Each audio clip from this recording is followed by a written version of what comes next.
నేత అడప మహేష్ సజీవ దహనమయ్యాడు. మాట్లాడుకుందామని పిలిచి పెట్రోల్ పోసి నిప్పంటించాడు ఓ రౌడీ షీటర్. కోటిలింగాల సమీపంలో ఈ దారుణ ఘటన చోటు చేసుకుంది. కాంగ్రెస్ పార్టీ సోషల్ మీడియా ఇన్ఛార్జిగా పనిచేస్తున్నారు ప్రస్తుతం మహేష్. అయితే 2 రోజుల క్రితం మాట్లాడుకుందామని మహేష్ని నిర్మానుష్య ప్రాంతానికి పిలిచాడు ఓ రౌడీ షీటర్. అయితే ఎమ్మెల్యేకి ఏం చెప్పావు? ఇది ఆయన పెట్టుకున్న తగాదా. ఎవరు? ఆ రౌడీ షీటర్ ఈ మహేష్తో పెట్టుకున్న తగాదా.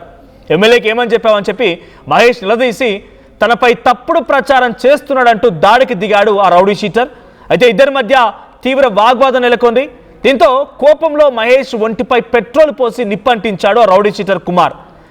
ప్రస్తుతానికి తీవ్రంగా గాయాలైపోయి అంటే అక్కడి నుంచి ఆ ఒంటిపై నిప్పుతో కూడా త్వరగా ఇంటికి వచ్చి కుటుంబ సభ్యులకి అండ్ స్థానికులకి ఈ విషయాన్ని చేరవేశాడు.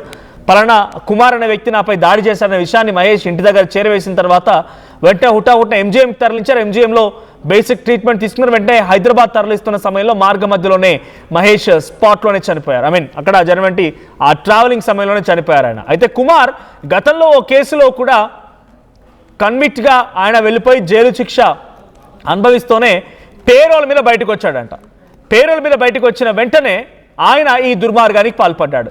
సో పేరోల్ మీద వచ్చినటువంటి ఆ కుమార్ మహేష్ని ఈ రకంగా చాలా దారుణంగా పెట్రోల్ పోసి నిప్పంటించి హతమార్చడంతో కొంత ఉద్రిక్తత వాతావరణం నెలకొంది. సో నిందితుడు కుమార్పై హత్య కేసు నమోదు చేశారు పోలీసులు. మహేష్ మృతదేహానికి ఎమ్మెల్యే కేఆర్ నాగరాజు నివాళులర్పించారు. సో వర్ధనపేటలో ప్రస్తుతం ఈ సిచ్యువేషన్ కొంత ఉద్రిక్తంగా మారింది. సో విజువల్ చూడొచ్చు, మన సీసీటీవీ కెమెరాలో కనబడుతోంది. అక్కడ కనిపించేటువంటి ఫోటోలో ఆ వీడియోలో కనిపించే వ్యక్తే మహేష్. సో మహేష్తో ముందుగా దాడికి దిగడం, ఆ తర్వాత మహేష్ని చాలా దారుణంగా కొట్టడం కుమార్ అనే వ్యక్తి. అక్కడి నుంచి ఆయన పైన పెట్రోల్ పోసి నిప్పంటించడం. సో మహేష్ కూడా తన ఒంటిపై కాలినటువంటి ఆ కాలుతున్న దుస్తులతోనే నివాసానికి చేరుకున్నాడు. అక్కడికి చేరుకొని స్థానికులకు ఇన్ఫర్మేషన్ని పాస్ చేశాడు. ఇలా జరిగింది, ఇది సంఘటన అని చెప్పి. అలా ఆ దాడి చేశారని అక్కడి నుంచి 2 నిందితులు పరారైపోయారు. ఇక్కడ కుమార్తో పాటుగా మరో నిందితుడు కూడా దీంట్లో పాల్గొన్నట్టు తెలుస్తోంది. సో వెంటనే మహేష్ ఇంటికి రాగానే ఎంజీఎం ఆసుపత్రి తరలించారు. అక్కడి నుంచి హైదరాబాద్ తరలిస్తుండగా చనిపోయాడు. So Congress party social media incharge ఆయన. ఇటు కుమార్ అనే వ్యక్తి కూడా అదే పార్టీలో కొన్ని రోజుల పాటుగా పనిచేసి ఈ మధ్యకాలంలో ఒక కేసు విషయంలో జైలుకు వెళ్లారు. మళ్ళీ పేరోల్పై బయటకు వచ్చి సంఘటనకు పాల్పడ్డారు. ఎమ్మెల్యేలకి ఏం చెప్పావు, నా గురించి వర్ధనపేట ఎమ్మెల్యే నాగరాజ్కి ఏం చెప్పావు అని చెప్పి క్వశ్చన్ చేస్తూనే ఈ దాడి చేయడం, ఆ తర్వాత హతమార్చడం. దీనికి సంబంధించి ఒకసారి అక్కడ సంఘటన స్థలంలో అక్కడ జరిగినటువంటి సంఘటన పైన రాస్తా రోకో చేస్తున్నారు. రోడ్డుకు అడ్డుగా నిలబడి వాహనాలు పోనివ్వకుండా నిరసన వ్యక్తం చేస్తున్నారు. ఒకసారి ఆ కుటుంబం అండ్ అక్కడ స్థానికులు ఈ సంఘటనపై నేను రియాక్ట్ అయ్యారు, వారు ఏం మాట్లాడారో చూద్దాం.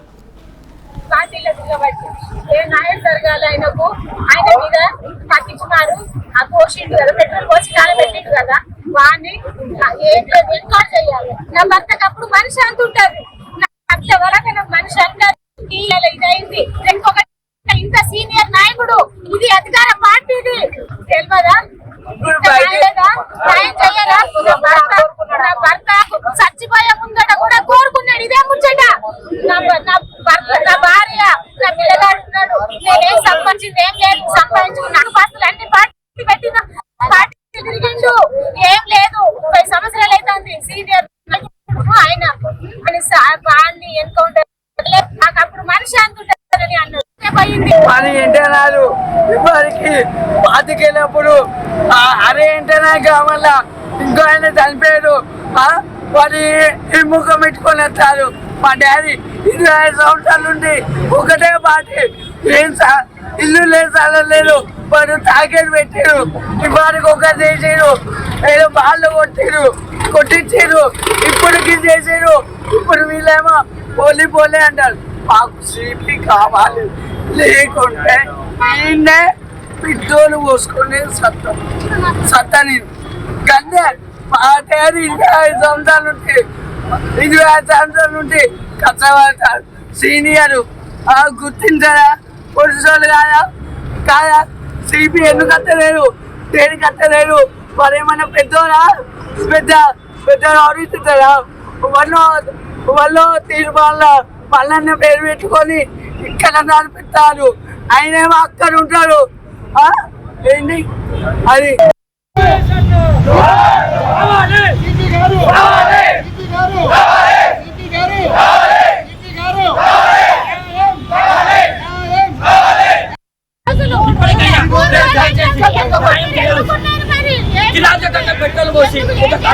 వేరు చేసి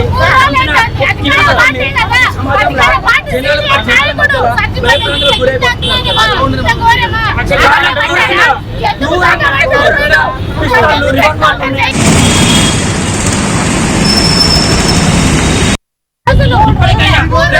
రైట్, ఇది సిచ్యువేషన్. ఆ కుటుంబం ఆ రోడ్డుపై నిరసన వ్యక్తం చేస్తూ 30 ఏళ్ల నుంచి కాంగ్రెస్ పార్టీ కోసం కష్టపడాడు, కాంగ్రెస్ పార్టీలోనే పనిచేసిండు, పేరు లేదు, ఊరు లేదు, ఏమీ లేదు, ఆఖరికి వస్తే ఈ రకంగా చంపేసిరు అని చెప్పి ఆ కుటుంబం, ఆ భార్య, ఆ పిల్లలు చెప్తున్నమాట.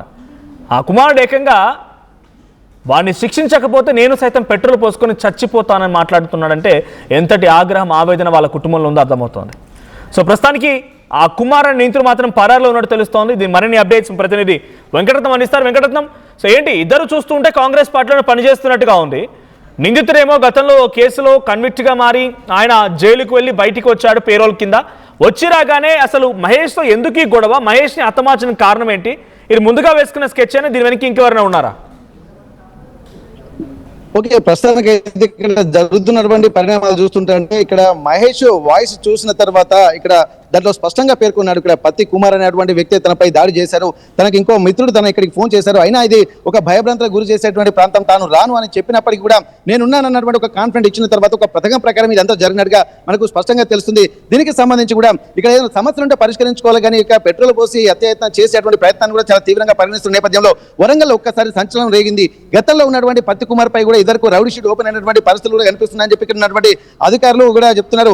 వరంగల్లో ఉన్నటువంటి పోలీసులు కూడా రౌడీ షీట్లు ఎవరైతున్నారో వాళ్ళందరినీ కూడా రోడ్డు మీద కొద్ది రోజుల క్రితమే తీసుకెళ్లి రౌడీ షీట్ నమోదైనటువంటి వాళ్ళందరి మీద కూడా ఇటువంటి చర్యలకు చేస్తే మాత్రం ఉపేక్షించేది అని చెప్పి కఠినమైనటువంటి హెచ్చరికలు చేసినప్పటికీ కూడా మళ్ళీ ఇట్లాంటి పరిస్థితి రావడం కూడా ఒక్కసారి సర్వత్రా చర్చనీయాంశమైంది. ఇక్కడ ఉన్నటువంటి మహేష్ ను పిలిపించి ఈ పత్తి కుమార్ అనేటువంటి వ్యక్తి తనపై ఎమ్మెల్యే గారికి ఏం చెప్పావు చెప్పమని చెప్పి ఒక బెదిరింపులకు గురి చేశాడు, ఏం చెప్పలేనటువంటి విషయంలో కొంతమందితో కూడా ఒక ఫిల్తీ లాంగ్వేజ్ తోటి మాట్లాడి కూడా తనని బెదిరింపులకు గురి చేసేటువంటి ప్రయత్నం చేసినట్టుగా మనకు ఆ వీడియోలో స్పష్టంగా తెలుస్తుంది. ప్రస్తుతానికి ఇక్కడ ఇద్దరు కూడా కాంగ్రెస్ పార్టీలోనే పనిచేస్తున్నప్పటికీ కూడా మరి ఎట్లాంటి విభేదాలు తలెత్తాయినటువంటి అంశాలు ఇక్కడ సర్వత్రా ఒక ఆసక్తి రేకెత్తున్నటువంటి పరిస్థితి. ప్రస్తుతానికి అయితే దీనిపై కూడా వెంటనే సంఘటన స్థలానికి తెలుసుకున్నటువంటి వర్ధనపేట ఎమ్మెల్యే గారు ఆ సంఘటన స్థలానికి ఆ తర్వాత ఎంజీఎంకు వెళ్లి పరామర్శించినటువంటి పరిస్థితి. అక్కడికి వెళ్ళిన తర్వాత మెరుగైన చికిత్స కోసం హైదరాబాద్ కు తరలిస్తుండగా మార్గ మధ్యలోనే తన విగత జీవిగా మారిపోవడానికి కూడా మనం గమనించాల్సినటువంటి అవసరం ఉంటుంది. ఇక్కడ ఎంతో మంది ఆ జన సంద్రం మధ్య కూడా ఎంజీఎం మార్షల్ నుండి కూడా తనని తీసుకొస్తున్నటువంటి నేపథ్యంలో వరంగల్లో ఉన్నటువంటి కాంగ్రెస్ ఎమ్మెల్యేలు, మాజీ ప్రజాప్రతినిధులు అందరూ కూడా ఇక్కడికి వచ్చి పెద్ద ఎత్తున తన ఇంటికి తీసుకెళ్లేటువంటి ప్రయత్నం జరుగుతుంది. ప్రస్తుతానికి అయితే మనం మార్గ మధ్యలోనే MLA KR Nagaraju Wardhannapet MLA గారు ఒక్కసారి వారితో కూడా మాట్లాడదాం. మరి వారికి సంబంధించినటువంటి విషయాలు ఏమైనా తెలిసాయా వారితోటి, మరి వారి అనుచరులు ఏమైనా చెప్పారా, ఎందుకు ఈ సంఘటన జరిగిందో తెలుసుకున్నటువంటి ప్రయత్నం చేద్దాం. ఎమ్మెల్యే గారు కేఆర్ నాగరాజు మాట్లాడుతున్నారు. సార్, ఇప్పటి వరకు జరుగుతున్నటువంటి పరిణామాల్లో మీ దగ్గర సోషల్ మీడియా కోఆర్డినేటర్ గా పనిచేస్తున్నాడు, 14వ డివిజన్ మాజీ అధ్యక్షుడిగా కూడా పనిచేసినట్టుగా, అంటే తను ఎప్పటి నుండో ఆ క్రియాశీలకంగా కూడా కాంగ్రెస్ పార్టీలో ఉన్నట్టుగా తెలుస్తుంది. అసలు తన గురించి మీకు ఉన్నటువంటి సమాచారం ఏంటి సార్? ఎందుకు ఈ దాడి జరిగినట్టుగా తెలుస్తుంది? గతంలో ఇతనిపై రౌడీ షీట్ ఉన్న నేపథ్యంలో మీరు ఉన్న చర్యలకు ఉపక్రమించిన సందర్భాలు ఏమైనా ఉన్నాయా? నమస్తే అండి.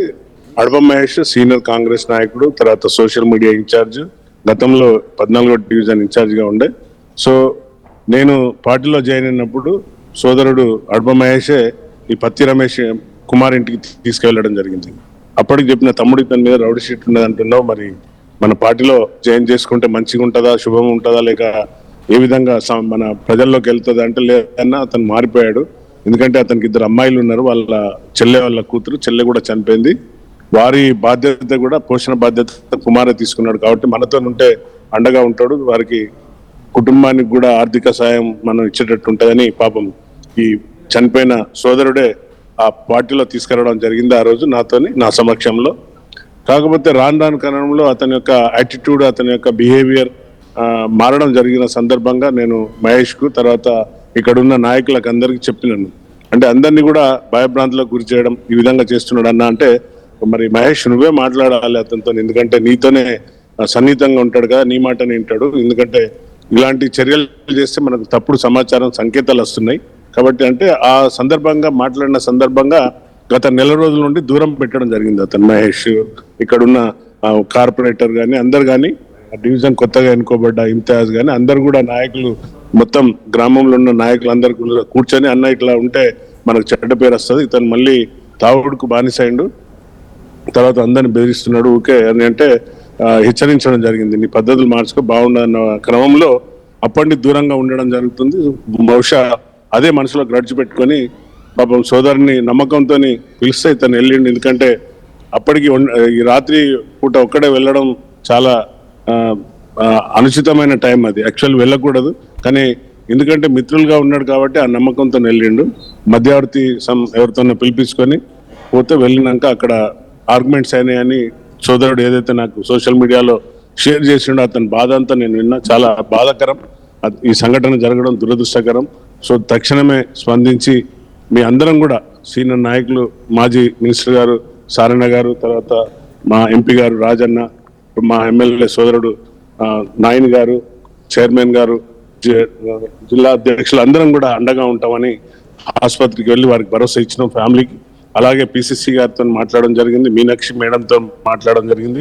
తప్పనిసరిగా వారి కుటుంబాన్ని ఆదుకుంటామని హామీ ఇచ్చినాం. మీరు వెళ్ళండి, దగ్గరుండి వారి కుటుంబాన్ని అండగా ఉండండి మీరు అందరని వారు దిశ నిర్దేశించడం జరిగింది.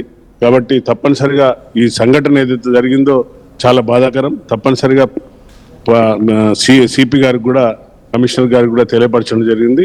తప్పనిసరిగా కఠిన చర్యలు, ఏదైతే అతను మర్డర్ కేసులో బెయిల్ మీద వచ్చిందని తెలిసింది. సో పెరోల్ కాదు, బెయిల్ మీద ఉన్నాడు. Parole is different, bail is different. So bail మీద వచ్చి ఉన్నాడు. సొంత పూచికత 25,000, తర్వాత 2 జామీనులు ఇచ్చారు. సో దానిపైన ఉన్నాడు కాబట్టి మళ్ళీ అన్ని యాంగిల్లో ఇన్వెస్టిగేషన్ చేసి తప్పనిసరిగా కఠిన నిర్ణయం తీసుకొని పోలీస్ వారిని కోరుకోవడం జరిగింది. కమిషనర్ గారు కూడా హామీ ఇచ్చారు. నేను మా గౌరవ ముఖ్యమంత్రి వారికి కూడా తెలియపరచడం జరిగింది. ఇలాంటి సంఘటనలను ఎవరు కూడా ఉపేక్షించొద్దని వారు నిర్దేశించడం జరిగింది. చనిపోయే ముందు కూడా ఎమ్మెల్యే గారు మీ పేరే చెప్పారు. ఎందుకంటే సారే నాకు అన్ని ప్రతిదీ కూడా సారే నాకు అన్ని దగ్గర నుండి చూసుకున్నారు. నాకు ఏదైనా సరే నా కుటుంబాన్ని ఆదుకోవాలని కూడా నాగరాజు సారే అని చెప్పి నాకు ఇక వేరే గత్యంతరం లేదు. ఎట్లాగో నేను చనిపోతున్నాను, 50% పైగా కాలిన గాయాలతో అనేది నాకు తెలుసు, నేను చనిపోతున్నాను. ఇక నా కుటుంబానికి ఏ దిక్కైనా సరే సారే అని చెప్పి మీ పేరు చెప్తున్నారు సార్. మరి వాళ్ళకు ఎట్లా కుటుంబానికి ఏమని భరోసా ఇస్తున్నారు సార్? తప్పనిసరిగా నేను అండగా ఉంటాను. అలాగే మహేష్, మా పిసిసి అధ్యక్షులు గారు కూడా, కాంగ్రెస్ పార్టీ అందరం కూడా అండగా ఉన్నాం. వారికి త్వరలోనే మహేష్ అన్నగారే వచ్చి ఏం చేయాలనో ఆదుకోవాలనో ఆ విధంగా ఆదుకుంటారు. నేను నా సొంత నిధుల నుండి కూడా నేను వారికి అన్ని ఖర్చులు చూసుకుంటున్నాను. అంటే చెప్పకూడదు, కానీ I'm taking care of the entire thing. తప్పనిసరిగా ఆ కుటుంబానికి ఇంద్రం ఇయ్యడం, తర్వాత అలాగే అమ్మాయిని, వాళ్ళ మిస్సెస్ ను ఎక్కడన్నా అవుట్ సోర్సింగ్ లో జాబ్ పెట్టేయడం. అబ్బాయి కూడా పాపం గతంలో అతను సిక్ అయ్యిండు, అతనికి కూడా హెల్త్ బాగాలేక అతను కూడా ఇబ్బంది ఉండే. అబ్బాయి కూడా అప్పుడు మెడిసిన్ ఖర్చులు అవన్నీ ఇప్పించి సిఎంఆర్ ఫండ్ నుండి కూడా ఇప్పించడం జరిగింది. తప్పనిసరిగా కుటుంబానికి అండగా ఉంటాం. చాలా సోషల్ మీడియాలో చాలా యాక్టివ్ కార్యకర్త మాకు. అన్ని ఇక్కడ జరిగే సంఘటనలు ఏవైనా కూడా నిర్భయంగా క్వశ్చన్ చేసే తత్వం ఉన్నాడు. నాకంటే బాగా నాయన్ గారికి, తర్వాత సారన్నకు, వీళ్ళందరికీ కూడా, మన బసవరాజ్ సారయ్యకి కూడా, చాలా అన్నగారికి కూడా అండగా ఉండేవాడు. వారందరూ కూడా ఈ రోజు వచ్చిందంటే అతనిలో ఉన్న మంచితనంతో ఈ రోజు ఇక్కడికి అందరు మన కార్యకర్తలు అందరూ కూడా ఈ సంఘటనను ఖండిస్తున్నాం ముక్త కంఠంతో. ఎవరైనా కానీ, మా కార్యకర్త కానీ ఎవరైనా కానీ ఇలాంటి చర్యలను మేము ఎంకరేజ్ చేయం. కాంగ్రెస్ పార్టీలో డిసిప్లిన్ గా ఉండే విధంగా ఉంటాం కాబట్టి ఎట్టి పరిస్థితుల్లో ఈ సంఘటనను మేము తీవ్రంగా ఖండిస్తున్నాం. సార్, మీరు గతంలో కూడా పోలీస్ డిపార్ట్మెంట్ లో పనిచేశారు. ఇప్పుడు ఉన్నటువంటి రౌడీ షీట్లను మాత్రం ఎట్టి పరిస్థితుల్లో ఉపేక్షించేది అని చెప్పి వరంగల్ పోలీసు కూడా చాలా ఒక ఏకైక తీర్మానం చేసుకున్నటువంటి పరిస్థితి. ఎట్లాంటప్పుడు మళ్ళీ మొన్న రోడ్డు మీద నడిపించినటువంటి కొద్ది రోజులకి ఇట్లాంటి దారుణం జరిగింది సార్. ఇది ఎందుకంటే ఒక ప్రజాక్షేత్రంలో ప్రజల కోసం పనిచేసేటువంటి వ్యక్తుల మీద ఇట్లాంటి దాడి జరిగితే మామూలు వ్యక్తుల పరిస్థితి ఏందన్నట్టు ఒక భయం కూడా ఇక్కడ వరంగల్లో కలుగుతుంది. మరి అట్లాంటప్పుడు మరి ఎట్లాంటి నిర్ణయం, ఇంకా వీళ్ళ మీద ఎటువంటి కఠిన చర్యలు తీసుకుంటే బాగుంటుంది సార్? ఇంకా కొత్త అంటే యాక్షన్స్ ఏమైనా తీసుకోబోతున్నారా? మేము మొన్న కొత్తగా వచ్చిన కమిషనర్ కూడా, మా ఎమ్మెల్యేలు కూడా, చైర్మన్ గారు అందరం వెళ్ళి కలిసి ఇక్కడ ఉన్న ఏదైతే సిచ్యువేషన్ వరంగల్ జిల్లాలో ఎలాంటి సంఘటనలు జరుగుతాయి అవన్నీ కూడా వారికి చెప్పినాం. తప్పనిసరిగా వారు కఠినమైన చర్యలతోనే, మేము లాండ్ ఆర్డర్ విషయాల్లో మేము ఎవరికి కూడా సపోర్ట్ చేయట్లేదు. తప్పులు జరిగినప్పుడు తప్పును తప్పే అంటున్నాం, అంతేగాని తప్పులు చేసిన వెనకేసుకొచ్చే తత్వం కాదు. మా ఓపెన్ గా మీడియాలో మా నాయన్ గారు కానీ, నేను కానీ, మా అన్న కాంగ్రెస్ కల్చరే కాదు ఇది. ఎట్టి పరిస్థితుల్లో కూడా ఇలాంటి సంఘటనలను మేము సపోర్ట్ చేయం, ఖండిస్తున్నాం. ఎవరైనా కూడా ఎవరు సొంత పిల్లలైనా కూడా కఠిన చర్యలు తీసుకునే విధంగా వారికి ఆదేశాలు ఇవ్వడం జరిగింది. Thank you sir. ఇక్కడ జరుగుతున్నటువంటి పరిణామాల మీద కూడా చాలా తీవ్రంగా స్పందిస్తున్నటువంటి పరిస్థితి. ఇప్పటికే ఉమ్మడి వరంగల్ జిల్లాలో ఉన్నటువంటి ఎమ్మెల్యేలు, మాజీ మంత్రులు, ఇక్కడ ఉన్నటువంటి వాళ్ళు కూడా వచ్చినటువంటి పరిస్థితి. ఒకసారి రాజా గారు ఎట్లా ఉంది సార్, మీరు ఏం చెప్పదలుచుకున్నారు సార్ ఈ సంఘటన చూస్తున్నారు? ఇది ఒక దురదృష్టకరమైన సంఘటన. ఒక మనిషిని అత్యంత కిరాతకంగా హత్య చేయడం ఖండిస్తూ ఉన్నాం. కాంగ్రెస్ పార్టీ అహింస సిద్ధాంతం మీద, అహింస పునాదుల మీద నిర్మాణమైన కాంగ్రెస్ పార్టీ ఏకమొత్తంగా దీన్ని ఖండిస్తూ వారి మీద, దోషుల మీద కఠినమైనటువంటి చర్య తీసుకోవడానికి మేము ముందుంటాం. ఈ మహేష్ కుమారు అనేక కార్యక్రమాల్లో మాకు తోడుండి, పార్టీకి తోడుండి నడిపించినటువంటి వ్యక్తి. ఆ కుటుంబాన్ని ఆదుకోవడానికి ముందు వరుసలో ఉంటాం. పోయిన ప్రాణాన్ని, పోయిన మనిషిని తెచ్చియలేం, కానీ ఆ కుటుంబానికి కాంగ్రెస్ పార్టీ పూర్తిగా అండగా ఉంటుంది. అహింస సిద్ధాంతం మీద నిర్మాణమైన కాంగ్రెస్ పార్టీ హింసను ప్రేరేపించదు, హింసను ప్రోత్సహించదు.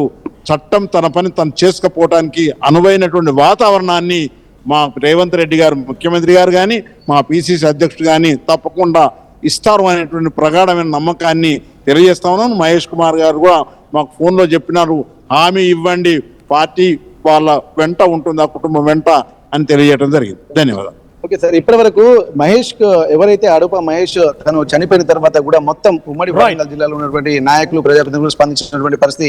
ఏదేమైనప్పుడు కూడా వారి కుటుంబానికి ఖచ్చితంగా న్యాయం చేస్తామన్నటువంటి ఒక భరోసా మాత్రం ఇక్కడ వరంగల్ కాంగ్రెస్ నేతలు ఇస్తున్నటువంటి పరిస్థితి. Manoj right, thank you Venkataratnam. So మొత్తంగా ఓ కేసులో జైలుకు వెళ్ళి బెయిల్పై బయటకు వచ్చి మహేష్ని ఎమ్మెల్యేకి ఏం చెప్పావు నా గురించి అని చెప్పి టార్గెట్ చేసి, దూషించి, దాడి చేసి పెట్రోల్ పోసి నిప్పంటించాడంట. వాస్తవానికి కూడా ఎమ్మెల్యే చెప్తున్న ప్రకారం, కేఆర్ నాగరాజ్ చెప్తున్న ప్రకారంగా ఈ పత్తి కుమార్ అనే వ్యక్తిని తమ పార్టీలోకి జాయిన్ చేయడం కోసం కృషి చేసిందే మహేష్. సో అలాంటి మహేష్నే ఈరోజు పత్తి కుమార్ రకంగా చంపడం ఎట్టి పరిస్థితుల్లో సహించలేము. పార్టీ పరంగా మహేష్ కుటుంబాన్ని పూర్తి స్థాయిలో ఆదుకోవడంతో పాటుగా అటు కుమార్ని కూడా కఠినంగా శిక్షించే విధంగా పోలీసుల పైన మేము కొంత ఒత్తిడి తీసుకొస్తాం, పోలీసులకి ఆదేశాలు ఇస్తామన్న రకంగా అక్కడ ఉన్నటువంటి స్థానిక ఎమ్మెల్యేలు, కేఆర్ నాగరాజ్ కానీ, అక్కడ ఉన్నటువంటి నాయన్ రాజేందర్ రెడ్డి, వివిధ కార్పొరేషన్ కమిషన్లకు చైర్మన్లు కూడా అక్కడ హాజరైనారు. వరంగల్ జిల్లా మొత్తం కూడా ఈరోజు అడప మహేష్ మరణం పైన తీవ్ర దిగ్భ్రాంతికి గురైంది కాంగ్రెస్ కార్యకర్తలు, కాంగ్రెస్ నాయకులంతా కూడా. ఒకసారి అక్కడ కుటుంబం మాట్లాడుకొచ్చింది, మరి వాళ్ళు మళ్ళీ ఏం మాట్లాడారో చూద్దాం.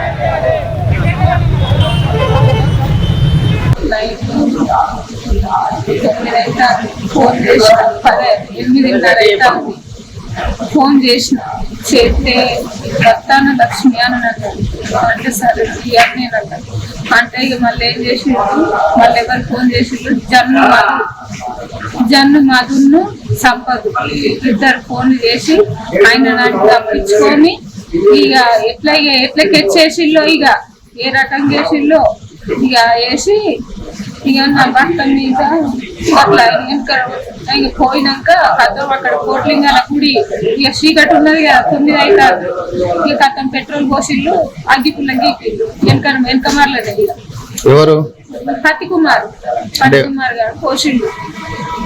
గొడవలు వాళ్ళిద్దరికి ఏం గొడవలు లేవు కానీ అంటే ఇక మధ్యవరకు ఇక వాడు అంటే ఇక ఆయన ఒక మర్డర్ చేసిండు కదా, మర్డర్ చేసి వచ్చి మరి ఏం చేసిండు, ఇక సరే తీయి ఇక తమ్మి మంచిగుండు, వాళ్ళ అమ్మ ఉండు, వాళ్ళ నాన్న తెలిసిన వాళ్ళు అన్నట్టు, తమ్మి నువ్వు చెప్పరా, తమ్మి నువ్వు గత పెద్ద మనిషివి కదా, చెప్పు తమ్మి నువ్వు తింటాడు తప్పుడు అని అంటే, తమ్మి నువ్వు ఏదైనా షాప్ పెట్టుకో అని చెప్పిండు. వాళ్ళకి ఏం అన్యాయం చేయలేదు, మంచిగా మాట్లాడిండు, చేసిండు, కాంగ్రెస్ పార్టీలకు తీసుకుపోయినాక ఇవన్నీ వీడు మళ్ళీ ఈ మధ్యలో పోయినాక ఎమ్మెల్యే గెలిచినాక ఇక తర్వాత ఇక ఈయన మీద ఎమ్మెల్యేకి చెప్పుడు అట్లా.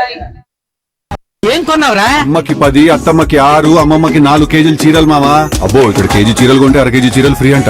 Churidar, men's wear, kids wear 1+1, 2+1 మస్తు ఆఫర్లు ఉన్నాయి. మరి ఇంకా మాంగళ్య ఆషాఢం కేజీ సేల్ అంటే తెలుసు కదా. మాంగళ్య షాపింగ్ మాల్ కేజీల్లో సేల్, టన్నుల్లో ఆనందం. నమస్కారం, నేను మీ అనసూయ భారద్వాజ్. ఆషాఢ మాసం సందర్భంగా మన కాసం ఫ్యాషన్స్ ఏపీ అండ్ తెలంగాణలోని 24 స్టోర్స్ లో సరికొత్త ఆఫర్స్ తో మీ ముందుకు వస్తుంది. అంతేకాకుండా ఈ ఆషాఢ మాసంలో మన ప్రత్యేకత, కిలో చీరలు కొనండి, 1/2 కిలో చీరలు ఉచితంగా పొందండి. I'm Rishabh, a digital marketing strategist and a football player. I refuse to be one. At Anurag University, be everyone you dream to be.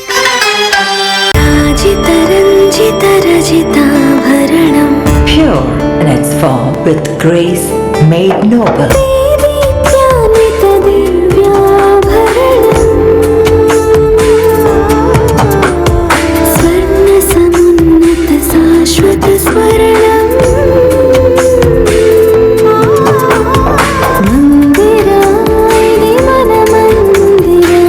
Mandira Premium Silver Jewelry by Manipali. Tournament ముందు paint ఎలా చేస్తాం